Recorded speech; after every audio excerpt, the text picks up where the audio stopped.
मला असं वाटतं ना की अबू आझमीने सुद्धा जे आहे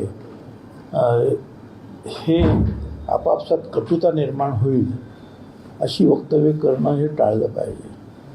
कारण या वारीच्या निमित्तानं जे आहे ह्या राज्यातील राज्याच्या बाहेरून सुद्धा शेकडो मैल गोर गरीब आता तर तरुणीसुद्धा बिचारे चालत आहेत, कलाकार चालत आहेत.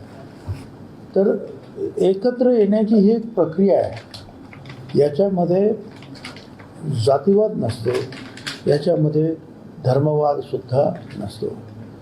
मला माहिती आहे की संत शेख मोहम्मद मुस्लिम संत पांडुरंगाचे भक्त त्यांचीसुद्धा वारी निघते आणि ही सगळी मंडळी जी आहे ही एकत्रित काम करतात. तर समतेचा संदेश देणारी ही सगळी मंडळी खऱ्या अर्थानं या वारीच्या निमित्ताने एकत्रित येतात आणि परमेश्वराच्या चरणी लीन होण्यासाठी पुढे जातात. आता अशा वेळेला नाहीतरी अनेक वेळेला काही ना काहीतरी होतं.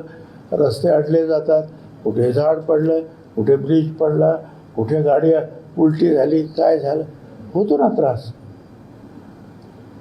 हा त्रास जो आहे सगळ्यांना एकत्रित आणणारा आहे. त्यामुळे मला असं वाटतं की ही वक्तव्य थांबवली पाहिजे.